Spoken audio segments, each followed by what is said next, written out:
तो इस समय देश में सबसे ज्यादा चर्चा यूनिफॉर्म सिविल कोड की है। मोदी सरकार देश में यूसीसी लागू करने की प्लानिंग कर रही है, इसका विरोध भी हो रहा है। आखिर यूसीसी आने से किस धर्म के लिए क्या बदलेगा? हमारे साथ जुड़ रहे हैं केरल के राज्यपाल आरिफ मोहम्मद खान, जो यूसीसी की पूरी एबीसीडी आपको समझाएंगे। बहुत बहुत स्वागत है आरिफ जी आपका इंडिया टीवी पर। धन्यवाद। आरिफ जी, जब से यूसीसी की चर्चा शुरू हुई है तभी से एक पैरेलल चर्चा इस देश में की जा रही है कि अगर समान नागरिकता कानून लागू होता है तो ये देश की विविधता को खत्म कर सकता है। खासकर अल्पसंख्यक जो अभी तक अपने धार्मिक रीति रिवाज के साथ जिंदगी जी रहे थे, उनके उस रीति रिवाज पर चोट कर सकता है, आघात कर सकता है। क्या वाकई यूसीसी को ऐसा समझना चाहिए? आपकी राय क्या है? कैसे आप समझाएंगे इसे? आप असल में हमारी एक समस्या ये है कि हम चीजों को बहुत ज्यादा जनरलाइज कर देते हैं। एक आदमी ने वक्तव्य दिया और हम कहते हैं कि जैसे इस तरह उसको प्रेजेंट किया जाता है जैसे लगता है हर आदमी वही बात कह रहा है। यही बात तो अभी 2009 को कितने दिन हुए हैं जब ट्रिपल डिवोर्स 3 तलाक के ऊपर विधेयक लाया गया। अब सुप्रीम कोर्ट के जजमेंट के बाद जब पार्लियामेंट ने कानून पास किया तब भी यही सारे वाक्य कहे गए थे जो आप अब बता रही हैं। कानून पास हो गया, तजर्बा क्या बताता है? किसको फायदा हुआ? मुस्लिम समाज में तलाक की दर 95% से भी ज्यादा नीचे आ गई है। मुस्लिम महिलाओं को फायदा हुआ और उससे ज्यादा फायदा हुआ उन बच्चों को जिनके ऊपर तलाक का, जिनका भविष्य अंधकार में चला जाता था 3 तलाक के कारण। तो फिर नतीजा क्या निकला? अब वही घिसी पिटी बातें हैं जिनको हम बार बार करते हैं। अब बहुत साफ है, ये दुनिया हर पल बदल रही है। और मैं आपको कुरान हकीम की एक आयत बताता हूं, इल्ला तनफिरू युअज़िबकुम अज़ाबन अलीमा व यस्तब्दिल कौमन गैरकुम ला यदुर्रुकुम शैया। अगर तुम आगे नहीं बढ़ोगे, अगर समय की जो मांग है उसके अनुसार तुम नहीं चलोगे तो तुम बहुत बड़ी परेशानी में, मुसीबत में मुब्तला किए जाओगे और जहां तुम बैठे हो वहां तुम्हारी जगह के कोई और बैठ जाएगा। तो ये हर वक्त इस तरह, इसको चंद लोगों का वो विचार हो सकता है जो आपने कहा है। वो क्यों हो सकता है? क्योंकि वो उसी आधार पर अपनी राजनीति करते हैं। लेकिन ये कहना कि अभी तक वो अपने रीति रिवाज के हिसाब से जी रहे थे, अगर यूनिफॉर्म सिविल कोड आ गया तो वो उससे फिर कोई भी कानून रीति रिवाज से उसका कोई मतलब नहीं होता। आपकी क्या प्रैक्टिसेस हैं, आप किस तरह। हिंदू कोड बिल समान रूप से लागू है हिंदुओं पर, जैनों पर, सिखों पर, बुद्धिस्ट पर। क्या उनके रीति रिवाज खत्म हो गए? क्या उनकी अपनी प्रैक्टिसेस खत्म हो गई? क्या सबने एक तरीके से शादियां करनी शुरू कर दी? चारों को तो छोड़िए, अकेले हिंदुओं में जो उत्तर प्रदेश और दिल्ली में शादी का तरीका है, प्रैक्टिस है, वो केरला में नहीं है। और वो कॉमन हिंदू कोड जो है वो यूनिफॉर्मिटी, समरूपता, आपके रस्मों रिवाज की समरूपता का पैदा करना कानून का काम नहीं है। कानून का काम केवल एक है कि अगर आपके साथ कोई अन्याय होता है और आप न्याय के लिए अदालत में जाते हैं तो न्याय समान रूप से मिलना चाहिए। ये आज की तारीख में क्या है, मेरे साथ अन्याय हो, आपके साथ अन्याय हो, मैं कोर्ट पहुंचूं, पर्सनल लॉ के जो सब्जेक्ट हैं उन पर, विषय हैं उन पर, तो कोर्ट पहले मुझसे पूछता है आपका धर्म, आप किस धर्म को मानते हैं। फिर पूछता है कि इस धर्म को मानने के साथ आप इसमें कौन सा, इसके अंदर जो सेक्ट हैं, आप हनफी हैं, आप शाफई हैं, आप मालकी हैं, आप जाफरी हैं, ये पूछता है। दूसरी तरफ देश का संविधान कहता है कि न्याय देते वक्त, बल्कि न्याय नहीं, किसी भी मामले में जी, विधि के सामने समता और विधि का समान संरक्षण हर भारतीय नागरिक का अधिकार है। फंडामेंटल राइट कहते हैं कि धर्म की, आस्था की बुनियाद पर, जाति की बुनियाद पर किसी किस्म का भेदभाव नहीं किया जा सकता। पर्सनल लॉ के चलते न्याय के मामले में भेदभाव है। अगर आपका संबंध इस धार्मिक आस्था से है, आपके लिए न्याय अलग है, आपका किसी दूसरे से है, आपके लिए न्याय अलग है। ये रस्मों रिवाज, रीति, जिस तरह आपने कहा कि लोग अब तक जी रहे थे उसके साथ अब खतरा पैदा, कोई मतलब ही नहीं यूनिफॉर्म सिविल कोड का और रीति रिवाज का।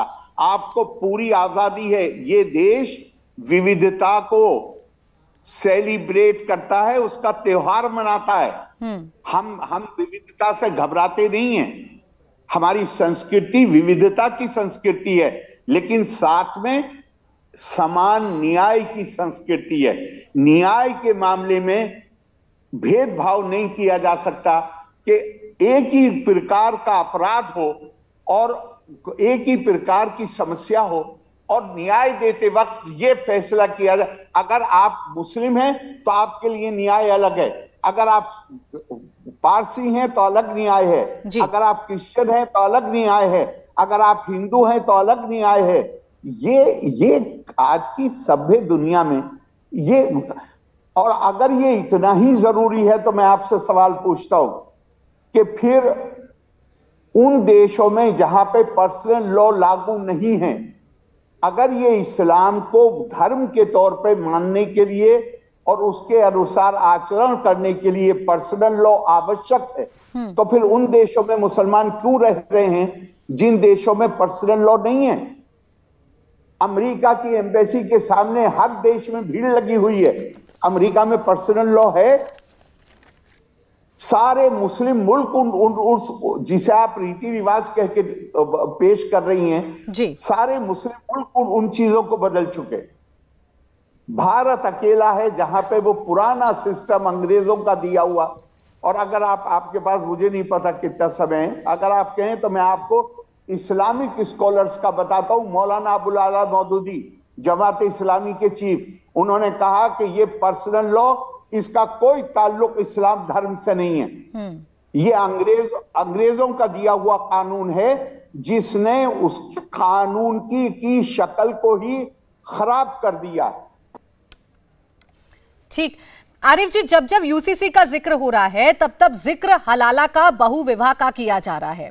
ये बताने की कोशिश की जा रही है कि हलाला और बहु विवाह पर चोट की जाएगी, हलाला खत्म हो जाएगा, बहु विवाह खत्म हो जाएगा, और इसे इस तरीके से बताने की कोशिश की जा रही है कि दरअसल इन दोनों चीजों के लिए यूसीसी आ रहा है, ये एंटी मुस्लिम है, जो कि भारतीय जनता पार्टी से लेकर आ रही है।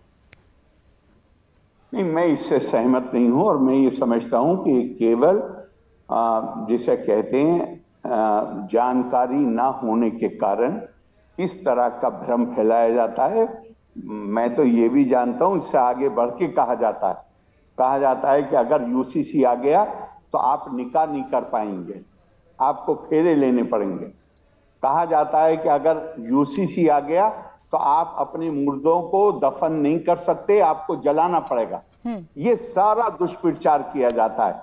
यही बात मैं आपसे कह रहा हूं, लॉ का जहां तक यूसीसी है या कोई भी कानून है दुनिया का, उसका इससे कोई मतलब नहीं होता कि आप क्या रीति रिवाज अपनाते हैं, आपकी प्रैक्टिसेस क्या हैं। उसका मतलब केवल एक चीज से होता है कि न्याय की समानता होनी चाहिए। न्याय देते वक्त किसी प्रकार का ये भेदभाव, किसी व्यक्ति की धार्मिक आस्था, उसकी जाति, वो कहां पैदा हुआ है, लिंग, इस आधार पर अलग अलग न्याय, नागरिकों को इस आधार पर बांटकर अलग अलग न्याय नहीं दिया जा सकता। ये सभ्य समाज की बुनियादी जरूरत है। आप निकाह करिए, आज तो सुप्रीम कोर्ट ने का फैसला मौजूद है, अगर आपने निकाह भी नहीं किया है, अगर आपने फेरे भी नहीं डाले हैं, अगर आपने गुरुद्वारे में जाके शादी भी नहीं की है या चर्च में जाके शादी नहीं की है और आपकी लिव इन रिलेशनशिप है, माननीय सुप्रीम कोर्ट ने कह दिया कि इससे बच्चों के और महिला के अधिकारों पर कोई असर नहीं पड़ेगा। आज हम किस युग में रह रहे हैं और हम क्या बातें कर रहे हैं, ये अपने आप में बाद वक्त तो इस पे मुझे आश्चर्य कम होता है, दुख ज्यादा होता है। आरिफ जी, अगर यूसीसी आएगा तो आप मानते हैं कि हलाला जैसी जो प्रथा है, जो कुरीति हैं अलग अलग धर्मों में, चाहे उसे बहुविवाह से आप जोड़कर देख लीजिए, हलाला से उसे जोड़कर देख लीजिए, क्या इन तमाम कुरीतियों पर ब्रेक लग जाएगा, ये खत्म हो जाएंगी इस देश से?